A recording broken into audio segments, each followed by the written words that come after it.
Hello, coming back for part 3 of this work. So, as I was saying, that it was another court case where it was a man, right? And this particular man was married to this woman and she was torturing him.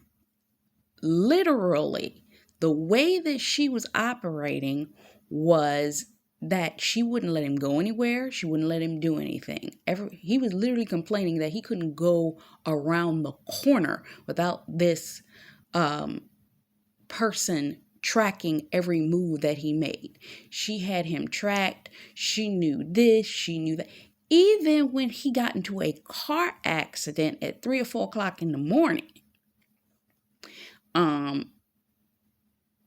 she was like, he must have been in a car with somebody else. The man had a breakdown in the courtroom, literally stating that this person was crazy. It's like she would not leave him alone. He admittedly said, yes, I left in the middle of the night, because they were looking at him like, you left at 3 o'clock in the morning? He said, yes, I left at 3 o'clock in the morning because of the fact that she would not leave him alone. Like, she tracked his every move, and he felt the only freedom was when she was asleep. So he left like between 1 and 3 o'clock or 3 and 5 o'clock. I don't know what it was. But he would do that because he needed to breathe. Another case, completely different case the Lord showed me, that the man was in a relationship with this woman where the woman thought it was okay to monitor his every move on an application on his phone, that she knew his location at any particular point in time in the day. Meaning, I'm being reminded of that scene. Y'all know it very well if you watch all the Why Did I Get Married movies. Why Did I Get Married? Remember Tasha when she was having dinner with the other wives? And she was talking to them. It's like, I always know where he is. I know I have a locator on his phone, and I know where he is because this, that, and the other. And if he, it takes him 20 something odd minutes to get to the house, and if it take this amount of time, and he make a stop between the gas station and the house, I know he went over her house. And remember that scene? You remember that scene? Some of these men have literally been enslaved by the counterfeit. Like, literally, they could not move. Okay? Any moves that they made, and I'm just going to say this for knowledge's sake, and I'm sure a bunch of y'all feel the same way. Anybody you got to do that much tracking on, you might as well just leave them alone, because 1, you don't trust them. 2, if they gotta be that secretive that you gotta be on their behind like that, why are you in a relationship with this person? You've made this person a slave in their own home. No one should ever make a person a slave in their own home. For one, me as a female, I look at this type of stuff this way. I remember years ago, and it was funny. I'm just gonna say this for knowledge's sake. When I was in a relationship over 10 years ago, because it's been over 11 since I've been in a relationship, and I remember this particular time frame. I was living with the person. I was never a snoopy person. I didn't care about what they was doing. Matter of factually, I didn't care so much. They would leave their phone on the table. I would never touch it. Matter of factly, the only reason I ever touched their phone was due to the fact that one particular day, the person, their parent called them. And she kept calling, and she kept calling, and she kept calling. Their mother called about 15 times that day. I answered it maybe twice. Because I told them the first time what was the issue. The person left their phone home. So they weren't going to be able to call them back until. So the fact of the matter is, I wasn't a snoop. Beyond that, I didn't look. I remember a friend of mine at the time. She came over and he had left the phone there. And she was like, "You never looked?" She picked up the phone to look at it. I was like, I'm not a snoopy person like that. I don't care. I remember one time the guy had done something and he inquired to me, "Well, you think I should go?" And I said, "You're a grown man." And this is my feeling towards this type of situation. You're a grown man. You have wisdom. You have the ability to make decisions. Because of that factor, do you think it's a good idea for you to go where you asking me you think that you should go? Why are you telling me?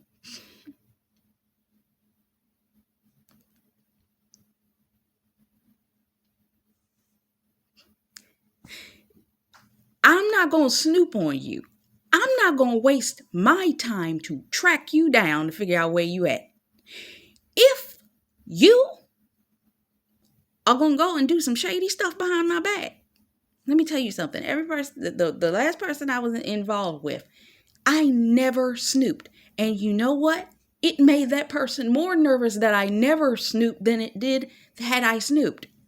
Because they felt obligated to tell me what dirt they were doing behind my back because they felt guilty because I wasn't snooping.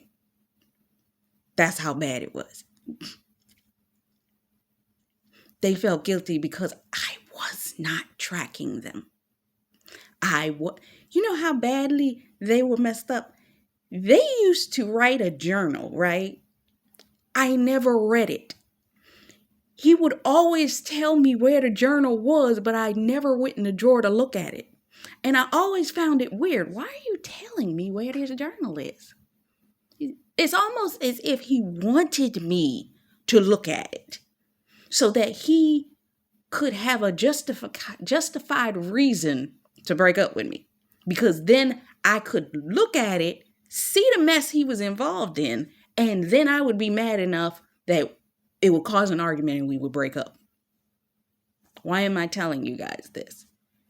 Because coming back to that court case, you got to be a level of insane to sit up there and track somebody to need to know every roundabout of where that individual is. You got to be crazy. I ain't got enough time in my day. That's time I could be using to do something else of importance, because that wasn't important. If you gonna run around and cheat on me, go ahead.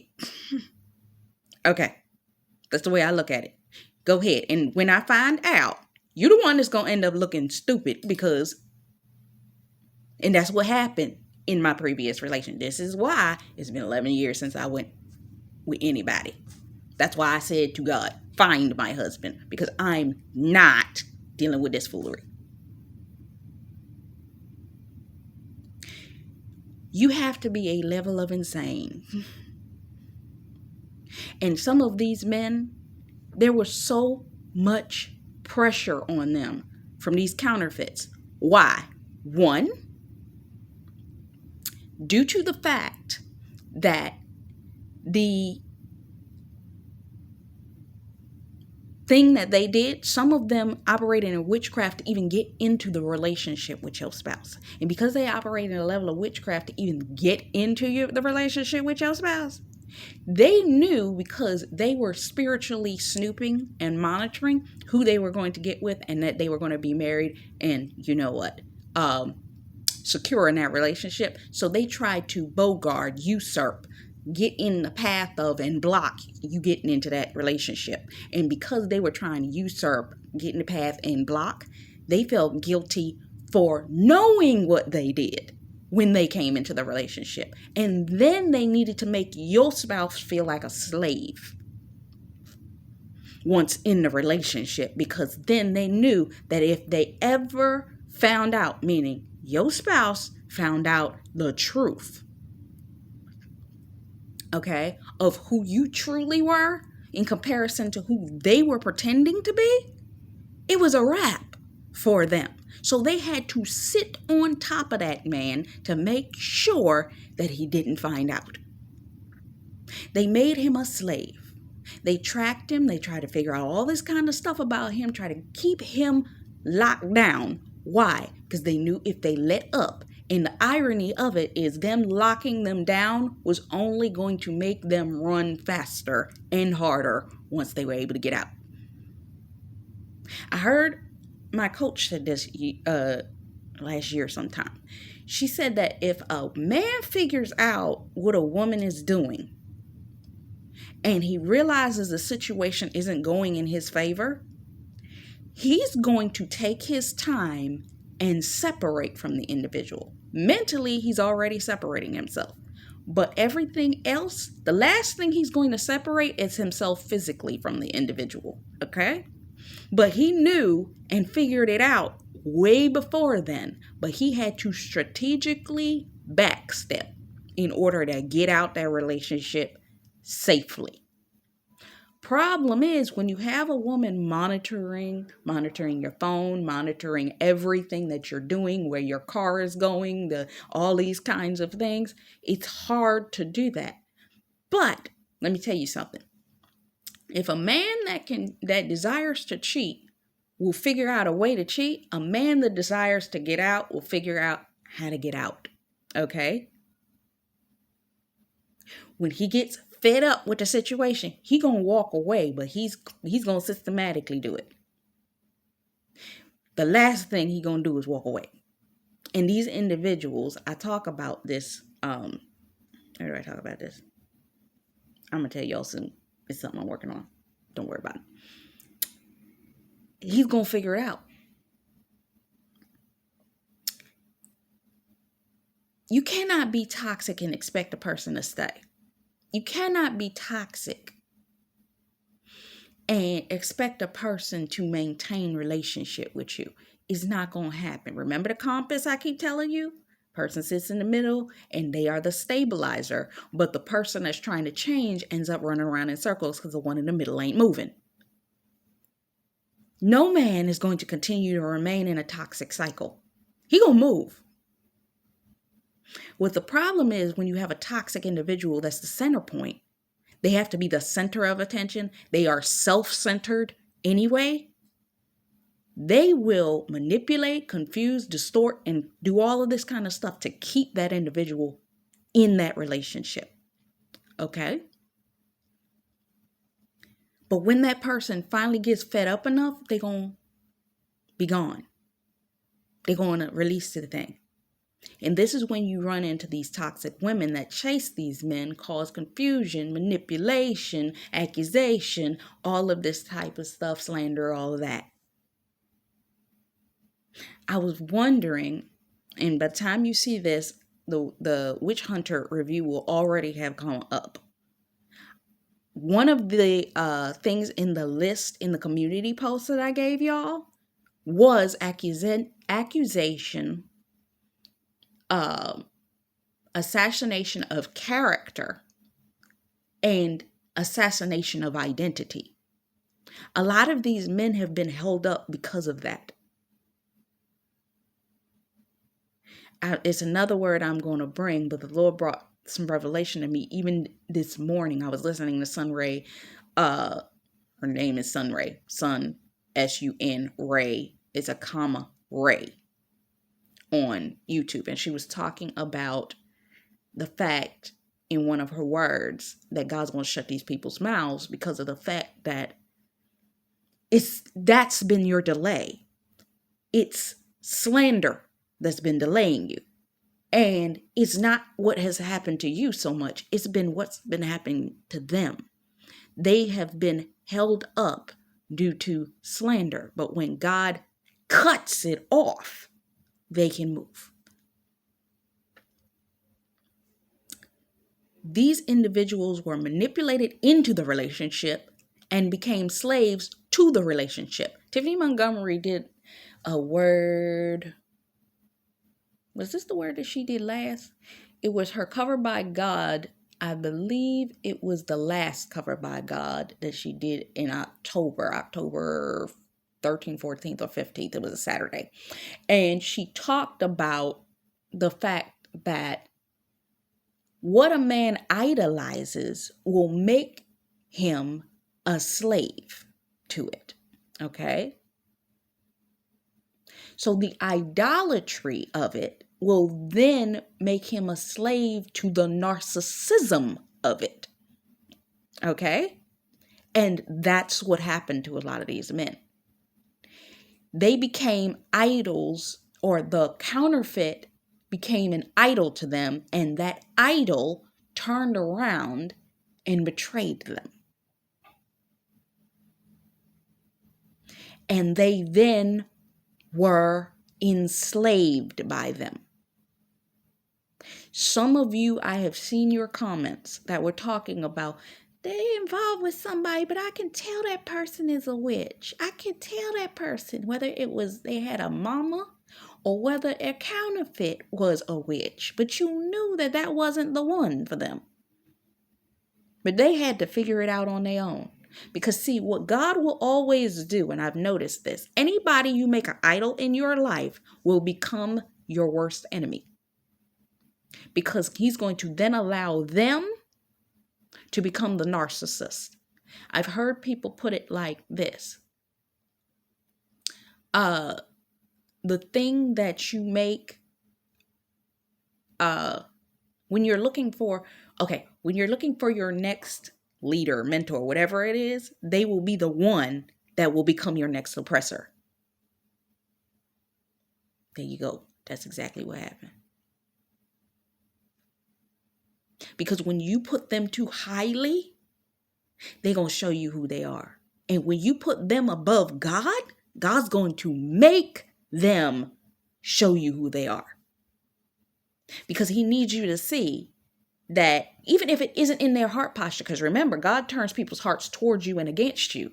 If you make them an idol, they will then turn into your worst enemy. Why? Because God's not going to have anyone be over him. Okay? So God had me put this word together in 3 parts in 3 days, separate days. But it was a necessity. You're going to see them all together. But you have the understanding. This is something that God did. Remember, I keep referring to Romans 8:21. He allowed them to become a subject to their vanity, the pride that your spouse was dealing with. He allowed this to happen so that they would come running into the arms of the person that they needed. Because if they didn't experience this, they wouldn't know what right was.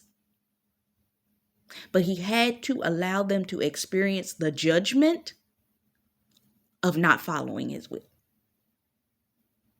Because everyone has free will. But he's going to show you what the option of you operating in your own free will is going to get you. And it's not going to act right with you if you go against God's will. He will show you the way that you think you won't go in your pride, in your vanity, is going to destroy you. And that's what some of your spouses were dealing with. I got a few more words, so I'm going to come back. So I hope this blessed you. Until next time, much love, faith, peace, and blessings to you. Bye-bye.